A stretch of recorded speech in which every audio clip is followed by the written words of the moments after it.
శ్రీ గురుభ్యో నమః. శ్రీ గురు చరిత్ర అధ్యాయము 40. శ్రీ గణేశాయ నమః. శ్రీ సరస్వత్యై నమః. శ్రీ గురుభ్యో నమః. సిద్ధయోగి శ్రీ గురు లీలల్ని ఇంకా ఇలా వివరించారు.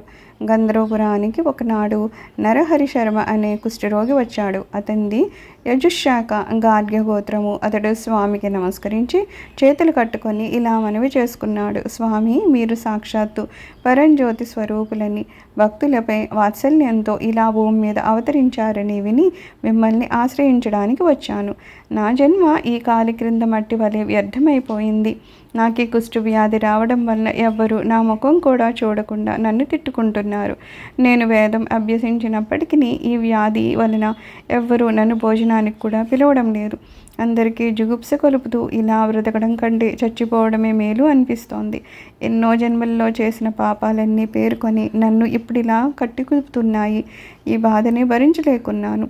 ఈ తెల్ల కుష్ఠరోగము తొలగించుకోవడానికి నేను ఎన్నో వ్రతాలని ఆచరించాను, ఎన్ని తీర్థాలు సేవించాను, దేవతలెందరికో మొక్కాను. కానీ దేని వలన ఈ వ్యాధి కించిత్తైనా తగ్గలేదు. చివరకు మీరే దిక్కని ఇక్కడికి వచ్చాను.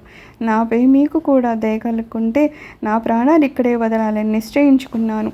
నన్ను ఎలాగైనా ఉద్ధరించండి స్వామి అని ఏడుస్తూ సాష్టాంగ నమస్కారం చేశాడు. శ్రీగురుడు అతన్ని కరుణించి నెమ్మనమని చెప్పి, విప్రుడా, ఇది వరకు ఎన్నో పాపాలు చేశావు కనుకనే నీకు ఈ కుష్టి వ్యాధి వచ్చింది.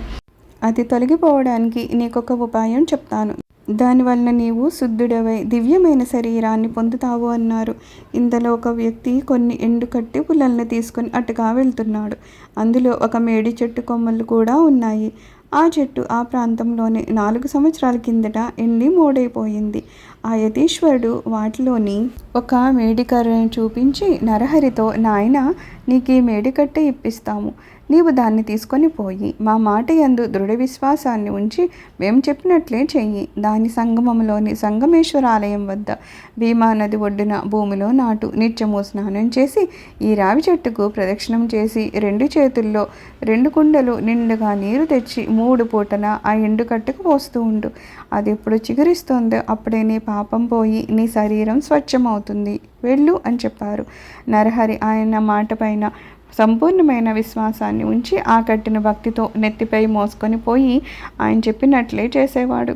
అతను నిత్యము దీక్షగా దానికి నీరు పోయడం చూసిన వారంతా నవ్వి, ఓరి వెర్రి బ్రాహ్మణ, నీకేమైనా మతిపోయిందా? నీవెన్ని రోజులు ఇలా నీళ్లు పోస్తే మాత్రం ఆ ఎండిగట్టు మళ్ళీ చిగురుస్తుందా? నిజంగా నీ మీద శ్రీగురుడికి దయ కలిగితే ఇదంతా ఎందుకు? అనుకున్నది వెంటనే జరిగిపోదా? నీకు ఈ జన్మలో ఈ రోగం కుదిరే యోగ్యతే లేదని సూచించడానికే శ్రీగురుడు నీకు ఇలా చెప్పారు. అటువంటప్పుడు ఈ జబ్బుకు తోడు ఇంత ప్రయాస ఎందుకు అని నిరుత్సాహపరుస్తూ ఉండేవారు. ఇలా 1 వారం రోజులు గడిచిపోయాయి. అతడు మాత్రం తన విశ్వాసం కొంచెం కూడా విడవక ఈ భూమి మీద మహాత్ములు పలికిన మాటలు ఎంత అమోఘమైనవి. వారు సత్య సంకల్పులు కదా. గురుదేవుల వాక్కు అసత్యం ఎలా అవుతుంది? వారి కృప వలన చచ్చిన వారెందరో బ్రతకలేంది. ఈ ఎండుకట్టే చికిర్చడంలో ఆశ్చర్యమేముంది అని చెప్పి తాను మాత్రము తన నియమాన్ని ప్రకారం చేస్తూ ఉండేవాడు. అందరూ అతని పనికి ఆశ్చర్యపోతూ ఉండేవారు. వాళ్ళలో కొందరు వెళ్ళి శ్రీగురినితో, స్వామి, మీరు ఆ రోజున ఆ కుష్ఠరోగి ఎందుకు అలా చెప్పారో కానీ ఆ వెర్రి బ్రాహ్మణుడు ఆ మాటలనే పట్టుకొని ఈ 1 వారం రోజుల నుండి నీరైనా త్రాగకుండా ఆ కట్టను సేవిస్తున్నాడు. ఎవరేం చెప్పినా వినడం లేదు. అతని పిచ్చి అతనికి ఆనందమైనట్లుంది. ఈ వృధా ప్రయాస ఎందుకు అని చెప్పిన వారందరితో, అతడు గురువు చెప్పినట్లు చేయడమే నా పని, వారన్న మాట నిలబెట్టుకోవడం వారి పని అని చెప్పి ఉపవాసాలు చేస్తున్నాడు. అతనికి మీరైనా చెప్పండి, లేకుంటే అతడు అలాగే చేస్తూ ఉంటాడని చెప్పారు. శ్రీగురుడు, ఈ భూలోకంలో గురువాక్యం ఒకటే తరింపచేయగలుగుతుంది. దాన్ని విశ్వసించగల వారికి కోరినవన్నీ సిద్ధిస్తాయి. దాన్ని విశ్వసించలేకుంటే వ్యర్థమే. ఎవరి భావం ఎలా ఉంటే వారికి ఫలితం కూడా అలానే ఉంటుంది. దాన్ని తెలిపే ఒక వృత్తాంతం ఉన్నది, విను. దేవత, మంత్రము, వైద్యుడు, పుణ్యతీర్థము, గురువు, వీటి పట్ల ఎవరికి ఎలాంటి భావం ఉంటుందో వారి ప్రాప్తం కూడా అలానే ఉంటుంది. ఈ సంసార సాగరాన్ని దాటడానికి దృఢమైన భక్తితోనూ యుక్తితోనూ గురువుని సేవించడమే అన్నింటికంటే సులభమైన సాధనము. గురువే సాక్షాత్తు పరమేశ్వరుడు అన్న భావనతో సేవించగల వారికి ఫలితం వెంటనే లభిస్తుంది. పూర్వము పాంచాల దేశాన్ని సింహకేతువు అనే రాజు పరిపాలిస్తూ ఉండేవాడు. అతని కొడుకు ధనుంజయుడు ధార్మికుడు. ఒకసారి ఆ రాజకుమారుడు వేటకని నిర్జనమైన ఒక మహారణ్యానికి వెళ్ళాడు. అతడు చాలాసేపు వేటాడి బాగా అలసిపోయాడు. అతనికి బాగా దాహం వేసింది. అప్పుడు ఒక బోయవాడు ఒక కొలను వద్దకు అతన్ని తీసుకుని పోయాడు. ధనుంజయుడు దాహం తీర్చుకొని ఆ ప్రక్కనే ఉన్న ఒక దేవాలయానికి వెళ్ళి అక్కడ విశ్రాంతి తీసుకున్నాడు. ఆ దేవాలయంలో ఒక ప్రక్కన పడి ఉన్న ఒక శివలింగాన్ని ఆ బోయవాడు తీసుకొని దాన్ని తదేకంగా చూస్తూ ఎంతసేపో ఉండిపోయాడు. రాజకుమారుడు అది చూసి, నీకు ఈ లింగం ఎందుకు అని అడిగాడు. బోయవాడు, అయ్యా, నాకు చాలా కాలంగా శివపూజ చేసుకోవాలని కోరుకుంది. శివలింగం అన్నింటికంటే ప్రశస్తమైందన్న భావంతో తీసుకున్నాను అన్నాడు. ధనుంజయుడు సంతోషించి, ఇది అన్నింటికంటే ప్రశస్తమైంది నిజమే, కనుక నీవు దీన్ని భక్తితో పూజించుకో అన్నాడు. అప్పుడు ఆ బోయవాడు, అయ్యా, నేను అడవిలో పెరిగిన వాడిని కదా, దీన్ని ఎలా పూజించాలో నాకు తెలియదు. దయతో దీన్ని పూజించే విధానాన్ని చెప్పండి, మీరే నా గురుదేవులు అని నమస్కరించాడు. రాజకుమారుడు ఇలా చెప్పాడు, అయితే చెప్తాను విను. దీన్ని తీసుకొని పోయి నీ ఇంట్లో ఒక చోట శుభ్రం చేసి స్థాపించు. దీని రూపంలో సాక్షాత్తు శివుడే నీ ఇంట్లో ఉంటాడు. కనుక నీవు నీ భార్యతో కలిసి శ్రద్ధగా నిత్యము పూజ చేయి. ప్రతిరోజు శ్మశానం నుండి చితాభస్మము అంటే శ్మశానంలోని బూడిదని తెచ్చి అది శివునికి అర్పించాలి. నీవు ఎప్పుడేమి తిన్నా సరే ముందుగా దీనికి అర్పించి ఆయన ప్రసాదంగానే తింటూ ఉండు అని చెప్పాడు. ఆ బోయవాడు ఇంటికి వెళ్ళి ఆ ప్రకారమే చేయసాగాడు. ఒకరోజు ఎంత వెతికినా అతనికి చితాభస్మం దొరకనే లేదు. అతడు ఎంతో బాధపడి తన భార్యతో, అయ్యో, ఈరోజు శివునికి పూజ సరిగ్గా జరగలేదు. గురువు ఉపదేశించినట్లుగా పూజ చేయాలి, కానీ మరో రకంగా చేస్తే ప్రయోజనం ఉండదు. సరికదా, గురువు మాట జవ దాటితే నరకము దరిద్రము వస్తాయి. గురువు చెప్పినట్లు చేస్తేనే పుట్టుక లేకుండా పోతుంది. అందుకోసమని నేనెంత వెతికినా బూడిద దొరకనే లేదు. ఈరోజు ఆయన చెప్పినట్లు చేయలేకపోతే ఎన్ని రోజులుగా చేస్తున్న పూజ అంతా వ్యర్థమైపోతుంది. పూజ సమయం కూడా దాటిపోతుంది. ఇంక నేనేం చేయాలి? అది దొరక్కుంటే నా ప్రాణమైనా విడుస్తాను అని దుఃఖించాడు. అతని భార్య అతన్ని ఓదారుస్తూ, దానికోసం ఇంత బాధపడతావేంటి? మన ఇంట్లో ఎన్ని కట్టులు ఉన్నాయి, వాటితో నన్ను దహనం చేసి ఆ బూడిద శివునికి అర్పించు. భయపడొద్దు, నీవు వ్రతభంగం చేసుకోవద్దు. శివ పూజ కోసమని నా శరీరమే అర్పించడం కంటే సంతోషమేముంది? ఇది ఈనాటికైనా సరే చచ్చి బూడిద కావాల్సిందే కదా. అట్టిదాన్ని శివపూజకు అర్పించడం కంటే కావాల్సిందేముంది అని ధైర్యం చెప్పింది. అప్పుడు అతను, నీవు పడుచుదానివి, సంసార సుఖం కూడా నీవు పూర్తిగా అనుభవించలేదు, ఒక్క బిడ్డనైనా కనలేదు. సూర్యచంద్రుల సాక్షిగా నిన్ను ఏలుకుంటానని భాష చేసిన నేను నిన్ను చేతులారా చంపుకుంటానా? అలా చేస్తే నాకెంతో పాపం వస్తుంది. ఆడదాన్ని చంపినందుకు నన్ను అందరూ నిందిస్తారు. అంతటి పాపం చేస్తే శివుడు కూడా నన్ను క్షమించడు. నీ తల్లిదండ్రులకు కూడా అన్యాయం చేసిన వాడిని అవుతాను అంటూ వలవలా ఏడ్చాడు. ఆమె, నీకెంత వెర్రి, నాపై నీకంత మోహం ఎందుకు? నీటి బుడగల్లాంటి ఈనాడు ఉన్న శరీరము రేపు లేకుండా పోతుందే. పుట్టిన తర్వాత ఎవరైనా చావాల్సిందే కదా. నా తల్లిదండ్రులు నన్ను నీకు అప్పగించాక నేను నీ దాన్నే కదా, నేనేమైనా పరాయిదాన్నా? నీలో భాగాన్నే కదా. శివుని కోసమని నీవు నన్ను దహనం చేస్తే నీ ప్రాణాన్ని అర్పించినట్లే అవుతుంది. నీ ప్రాణాన్నైనా నన్ను శివునికి అర్పిస్తే అందులో తప్పేముంది? అది నా అదృష్టమే కదా. అలా చేస్తే శివుడు మన ఇద్దరిని రక్షిస్తాడు అని పట్టుబట్టి చివరకు అతన్ని ఎలాగో ఒప్పించింది. అప్పుడు ఆమె ఇంట్లోకి వెళ్ళి తలుపు మూసుకొని ఇంటికి నిప్పు పెట్టమన్నది.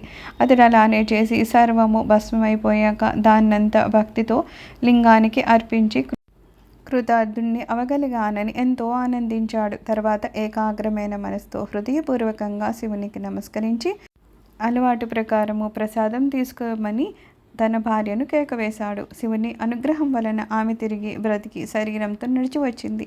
వారిద్దరూ శివుని ప్రసాదం తిన్నాక చూస్తే వారి ఇల్లు వెనకటి వలనే చెక్కు చెదరకుండా నిలిచి ఉంది. శబరుడు ఆశ్చర్యపడుతూ ఉంటే అతని భార్య, స్వామి, 4 ప్రక్కల ఇల్లంటుకుని మండుతున్నా కానీ నాకు అదేమో ఎక్కడ లేని చలి పుట్టింది. నేను ముడుచుకొని పడుకోగానే గాఢంగా నిద్ర పట్టింది. తర్వాత ఏమైందో నాకు తెలియలేదు. మీరు పిలవగానే మెలకు వచ్చి లేచి వచ్చాను. ఆహా, ఏమి ఈ ఈశ్వరుని లీల అనగానే శివుడు వారికి సాక్షాత్కరించాడు. వారు నమస్కరించగానే జీవితాంతంలో వారు 1,000,000 సంవత్సరాలు స్వర్గలోకంలో నివసించేలా వరాన్నిచ్చి అదృశ్యమయ్యాడు. దేని ఎందైనా పూర్వ విశ్వాసం ఉండాలే కానీ ఎంతటి ఫలితమైనా లభించగలదు. కనుక ఆ కుష్ఠరోగి అయిన నరహరి చేస్తున్న సేవకు ఫలితం ఉండకపోదు. ఎవరి భావానికి తగిన ఫలితం వారికి తప్పక లభిస్తుంది అన్నారు శ్రీగురుడు. కొద్దిసేపట్లో స్వామి సంగమానికి వెళ్ళి అక్కడ తమ అనుష్ఠానాన్ని పూర్తి చేసుకొని ఆ కుష్ఠరోగి వద్దకు వెళ్ళారు. అతడు ఆయన చెప్పినట్లే ఎంతో భక్తి శ్రద్ధలతో చేస్తూ ఉండడాన్ని చూసి ఆనందించారు. నరహరి ఆ కట్టెకు నీరు పోసి ఆయన వద్దకు వచ్చి నమస్కరించాడు. ఆయన తమ మండలంలోని నీరు తీసి ఆ ఎండిన మేడికర్ర మీద జల్లారు. మరుక్షణమే అది చిగిర్చింది. అనుష్ఠానానికని సంగమానికి వచ్చిన వారంతా ఆశ్చర్యచకితులై చూస్తూ ఉండగానే అది పెరిగి చిన్న మేడి చెట్టు అయింది. నివ్వెరపోయి దాన్ని చూస్తున్న నరహరికి కూడా కుష్ఠరోగము అదృశ్యమై అతడి శరీరము బంగారు ఛాయతో మెరిసిపోతోంది. అతడు ఆనంద బాష్పాలను రాలుస్తూ శ్రీగురుని పాదాలకు భక్తితో నమస్కరించాడు. శరీరం అంతటా రోమాంచితమవుతూ ఉంటే పారవశ్యంతో శ్రీగురుణ్ణి ఇలా స్తుతించాడు. కోటి సూర్యుల తేజస్సు, కోటి చంద్రుల చల్లదనము కలిగి దేవతలందరి చేత పూజించబడే విశ్వాశ్రయుడు, భక్తప్రియుడు, శ్రేష్ఠుడి అయిన అత్రిపుత్రుడైన ఓ నృసింహ సరస్వతి స్వామి, నీకు నమస్కారము. నన్ను రక్షించు. మహాపాశమనే అజ్ఞానాంధకారాన్ని నశింపచేయగల జ్ఞానసూర్యుడవు, విశాలమైన నేత్రాలు గలవాడవు, భక్తులకు వరాలిచ్చే లక్ష్మీపతివి అయిన ఓ నృసింహ సరస్వతి, నీకు నమస్కారము. నన్ను రక్షించు. మనసులో ఉద్భవించిన అరిషడ్వర్గం అనే మదగజాన్ని శాసించగల అంకుశం వంటి వారు మీరు. సత్యము, సర్వానికి సారభూతము అయిన పరమాత్మతత్వమే మీరు. భక్తవత్సలుడు, సర్వభూతకర్త అయిన పరమాత్మ యొక్క అవతారాలన్నింటిలోనూ శ్రేష్ఠుడవైన శ్రీవల్లభ శ్రీ నృసింహ సరస్వతి, నీకు నమస్కారము. ఆకాశము, వాయువు, తేజస్సు, జలము, భూమి అనే పంచభూతాత్మకమైన సృష్టికి కర్తవై ఉండి సూర్యచంద్రుడే నేత్రాలు కాగల సర్వసాక్షివి నీవు. జీవులపై నీకు రాగద్వేషాలు లేకున్నా నీవు భక్తుల పాలిటి కామధేనువు. ఓ శ్రీ గురు నృసింహ సరస్వతి, నీకు నమస్కరిస్తున్నాను. నన్ను రక్షించు. తామర రేకుల వంటి కన్నులను కలిగి పూర్ణచంద్రుని వంటి తేజస్సు కల ఓ శ్రీ గురు, ప్రచండమైన మా పాపాలను పారద్రులడానికి దండము ధరించి యతివేషధారులైన నరసింహ సరస్వతి, నీకు నమస్కరిస్తున్నాను. నన్ను రక్షించు. మీ పాదకమలాలను వేదాలు, శాస్త్రాలు స్థితిస్తున్నాయి. నాది బిందుకల స్వరూపమా, నీవు వాటికి కూడా అతీతుడవై ఉండి మూడు విధాలైన తాపాలతో పీడించబడుతున్న భక్తుల పాలిటి కల్పవృక్షమా, ఓ నృసింహ సరస్వతి, నీకు నమస్కారము. నన్ను రక్షించు. అష్టాంగ యోగ తత్వనిష్టతో ఆత్మసంతుష్టమై ఉన్న జ్ఞానసాగర, కృష్ణావేణి పంచనది సంగమ తీర నివాస, కష్టాలను దైన్యాన్ని దూరం చేసి భక్తులకు కోరిన ప్రసాదించి తృప్తినిచ్చే నరసింహ సరస్వతి, నీకు నమస్కరిస్తున్నాను. నన్ను రక్షించు. నిత్యము ఈ నరసింహ సరస్వతీశుని అష్టకం ఎవరు చదువుతారో వాడికి జ్ఞానానుసారము, దీర్ఘాయువు, ఆరోగ్యము, సర్వసంపదలు, 4 పురుషార్థాలు లభిస్తాయి. ఈ అష్టకము ఘోరమైన సంసారమనే సముద్రాన్ని తరించడానికి మంచి సాధనము. నరహరి శర్మ కన్నీటితో స్వామి పాదాలను అభిషేకించి వాటిని విడవక అలానే పడి ఉన్నాడు. శ్రీగురు అతనికి అభయాన్నిచ్చి జ్ఞానరాశి అవుదువు కాక అని అతన్ని ఆశీర్వదించి చేయిపట్టి లేవదీశారు. అక్కడ చేరిన వారందరూ ఆ గురు మహత్యాన్ని చూసి ఆశ్చర్యపోయి ఆయనకు నమస్కరించారు. అప్పుడు వారందరినీ తీసుకొని ఆయన గంధర్వపురంలోని తమ మఠానికి చేరుకున్నారు. ఆ గ్రామంలోని వారందరూ ఆ లీల గురించి విని భక్తితో శ్రీగురిని దర్శించి ఆయనకు ఆరతుల్ని ఇచ్చారు. నరహరి ఆనాడు వారందరికీ సమారాధన చేశాడు. తర్వాత శ్రీగురుడు అతన్ని పిలిచి, నాయన, నీ పట్ల మాకెంతో ప్రీతి కలిగింది. నీవు గోవులు, సంపదలతో ఐహిక సుఖాలన్నింటినీ అనుభవించగలవు.